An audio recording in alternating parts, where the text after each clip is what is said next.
Welcome back. All right, so I want to talk about LTIR today. LTIR comes up a lot. I did check on the channel. I haven't talked about LTIR in a video on its own like this in over 4 years. So it is a good time to have a little chat about it because there are players going on to LTIR. There are discussions about why don't they retire with LTIR. So we can discuss this, right? So for a player to qualify to be on long-term injured reserve, they have to be expected to miss 10 games and 24 days, meaning if there's 11 games in 24 days, well they can't come back because their 10 games are done. They have to wait till it's been 24 days. So that's the expectation. And it allows a team to exceed the salary cap. Now, I'm not getting into all of the weeds on what it allows them to do because it does get kind of murky. But it basically does allow a team to exceed the salary cap. It doesn't pull the money off the cap, so that cap hit is still there, but allows them to exceed it. And the amount that a team is allowed to exceed is referred to as the LTIR pool. And it depends on whether or not they're over the cap at the time, whether they're under the cap at the time, all this other fun stuff. It is a complicated thing, and it's not that simple. There are teams that have used LTIR to get under the cap that have seen that it didn't help them as much as they thought it would, and so they don't really want to use it anymore. So that's become more of a thing, and in this flat cap era, it feels like that's more common. Now, the one question that I see a lot is, well, why don't they just retire? Well, they're owed the money. They're owed the money, so there are guys who are currently on LTIR who may never play again. And I pulled from the current LTIR list guys who may not play again. Oscar Klefbom is probably done as a National Hockey League player. One of my favorite defensemen in the league, and it's absolutely tragic that he's been out for as long as he has, and he's likely not going to play again. Ken Holland said that, and yeah, so he's probably done, but he's on LTIR, right? Ryan Ellis, that has to be a question with Ryan Ellis now. Played 4 games last year for the Flyers, and now odds are he's probably not going to play this year. So that tells you it could very well be career ending. Carey Price, we talked about him yesterday, which is why this video is going up today. Because Carey Price is likely done in the National Hockey League. Now, he doesn't want to have a surgery that has a 50% chance of success. And by success, that means giving him a chance to try to get back onto the ice and get back with the team. So he's basically praying for a miracle. But he hasn't given up on that miracle. But he realizes how tall the odds are. But I don't view it as greed when a player says, well, I'm not going to retire because I'm still owed $30 million. Because they're still owed that money and they got hurt. And it's not like Carey Price got hurt doing something else. It's hockey related injury, right? Brian Little hasn't played for quite a while for the Jets. His career's finished. Jake Gardner for Carolina. There was talk about him being good to go this year, and he should be able to come back. And then he went right back on LTIR. So the question has to be asked with Gardner as well. Ben Bishop is done. Now, the interesting thing with Bishop is his contract was moved. He was trying to work with the Dallas Stars because he's not going to play again. But the NHL stepped in and said, you can't work with the Stars when your contract is owned by another team. Now, I'll go down to the bottom of the board because this is a conversation we've had on this channel 4 years ago. Chris Pronger, while on the LTIR, while being paid by a team to not play, was hired by the National Hockey League. And so there was a lot of discussions then about, well, isn't that a conflict of interest? I get how that wouldn't necessarily be seen as a conflict of interest. I understand as well how the NHL would justify that, but did it look a little bit sketchy? Absolutely. I understand why people were kind of, raised eyebrows on that one and asking what exactly is going on here. I really had a very similar reaction, but we haven't seen that again since that I can recall. But there are plenty of players who've retired while on LTIR. I was going to make a list of them as well, but I thought, nah, it's just, it turns into a list of too many players, and then we get into the debate of which ones were really hurt and which ones really weren't, which is an odd conversation to have. And I say that because, and I'm wearing Tampa for a reason, obviously. They're the ones that get discussed the most with LTIR. This 2022 Cup patch, this is Stanley Cup final. The NHL didn't really think this through. It makes it look like you're saying they won the Stanley Cup, even though this is the patch they wore during the Stanley Cup final.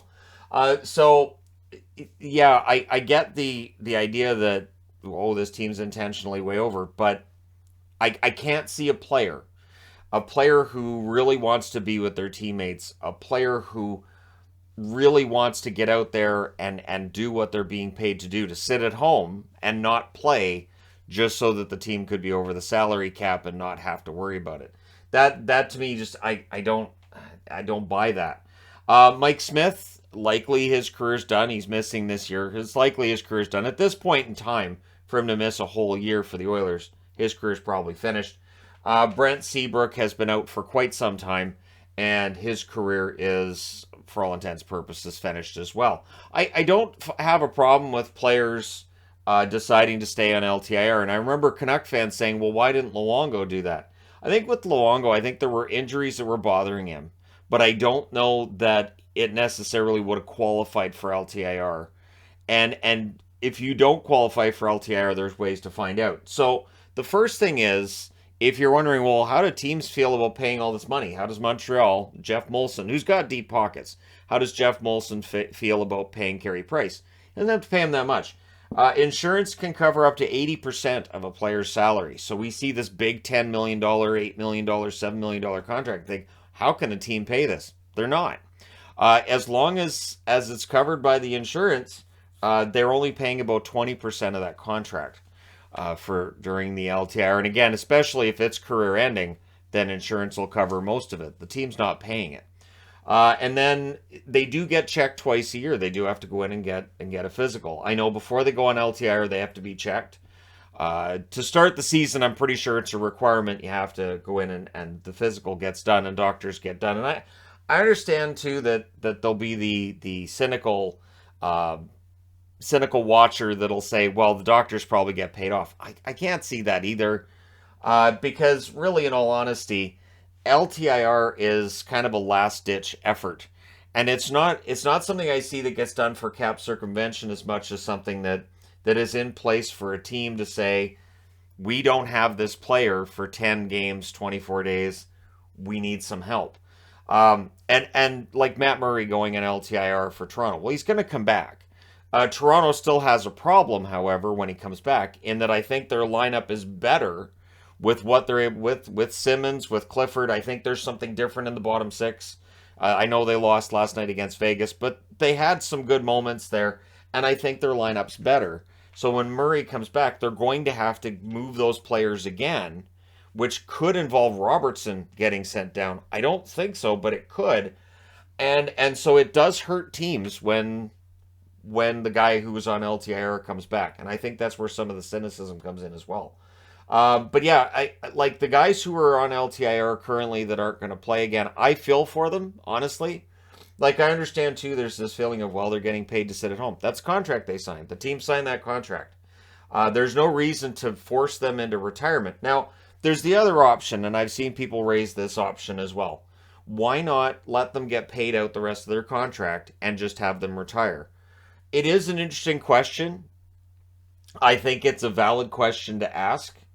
I think it's something the NHL could do that would make things less. And I don't want it to seem like there's something seedy going on here, because I don't see it. But I do think it would make some sense to, say in Seabrook's case, the Chicago Blackhawks had said he's not going to play again. He signs his retirement papers. He still gets paid that same amount of money. He still gets, if there's signing bonuses involved, you still get those on July 1st every year, but your career's finished. So now you're being paid. The one thing is, I'm pretty sure that in that case, then, you might have a fight with the insurance company saying, well, if he's retired, he doesn't work for you anymore.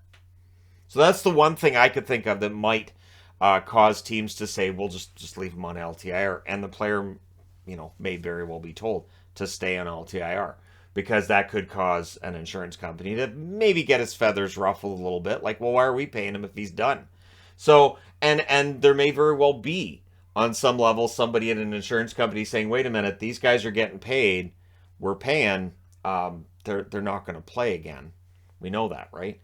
So I do think that LTIR is going to be a conversation until we see the cap start to go up. And of course, the reality is that according to Bettman and the most recent Board of Governors meeting, the cap could go up by as much as $4 million next summer. That will help. I don't think it's going to drop the number of players on LTIR, though.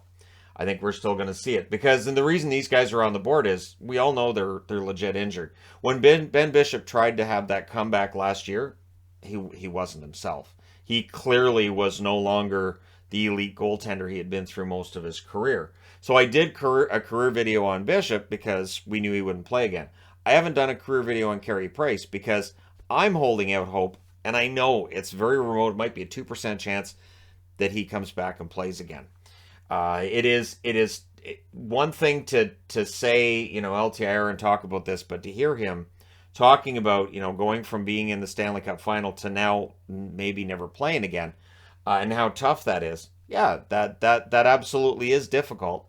And so we could look at Montreal and say, well, cap circumvention. Look at all the money they're able to spend because they got Carey Price on the LTIR.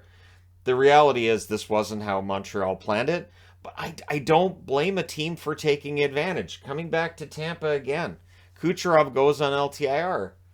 I get people being upset about it. I totally get it. Could he have come back a couple of weeks sooner? Maybe. It did bail Tampa Bay out of a really rough situation where it didn't look like they'd be able to get under the cap. But what we've seen this year is teams are able to get under the cap. You might play with one less player during the game, maybe two, but you're still able to get under the cap. LTIR is, I know in the last CBA, when they were negotiating it, there was some idea before that CBA was negotiated. And in the video I did 4 years ago, I talked about it. Now, this is going to be talked about in the CBA. This loophole might get closed. GM's owners decided, nah, it's fine. It's fine. We'll leave it as it is. So there's no desire on the ownership side of things in the National Hockey League to change it. And I would think it's because, it gives them a bit of a competitive advantage. You have a team that's potentially going to win the Stanley Cup, right? And then you lose your star goaltender who makes 8, 9, 10 million a year. Well, you want to be able to replace him. And you don't want to have to replace him with a guy who's a $750,000 a year goaltender because odds are that's going to be a downgrade over the $10 million guy. So you want to be able to go out and get another star goaltender. And that's the idea too. You lose a top 6 forward, a star guy, you want to be able to replace him with somebody who's, if not equally as good, at least is capable of providing some offense for you. It is going to be a discussion, I would think, for at least the next, 6 months of this season, and then we'll see how much of a discussion point it is next year. The flat cap has definitely caused that to be more of an issue. And so, did Tampa Bay take advantage? I mean, on some level. It's not like Gaborik played a game for them. It's not like Anders Nilsson played a game for them. They just took them on because they were going straight onto LTIR. Insurance is paying their money anyways. And it allowed them a little more wiggle room in order to make the moves necessary to have the best roster they could on the ice. That is the one thing that's kind of forgotten about with Tampa Bay being so far over the cap as they were, is that a lot of that money was Gaborik and Nilsson, who didn't play. The Kucherov one is the one everybody got upset about, but then they saw the total amount and their eyes kind of glassed over and what? So I get it. I get the upset with it, but I also understand why it's there, and I understand why the players don't retire. They don't want to lose the money that they're entitled to, and NHL teams are fine with paying it out because odds are, and there may be some exceptions where the insurance may not be covering that much, maybe covering maybe half, maybe a quarter, but still. Most NHL teams will do this if they feel like it gives them, I don't want to say a competitive advantage because I don't think that's what it is, but it does give them that breathing room and it does allow them to make other moves. So there you go. Let me know your thoughts in the comment section below as always. Don't forget to hit like and subscribe if you're browsing your way through. You just happened upon this video. And yeah, it's a bit of a dry topic. I hope I juiced it up at least a little bit because it can be a dry topic. If not, hey, this video will help you have a nice nap in the middle of the afternoon. Thank you guys so much for watching, for all your support. As always, I will talk to you again soon.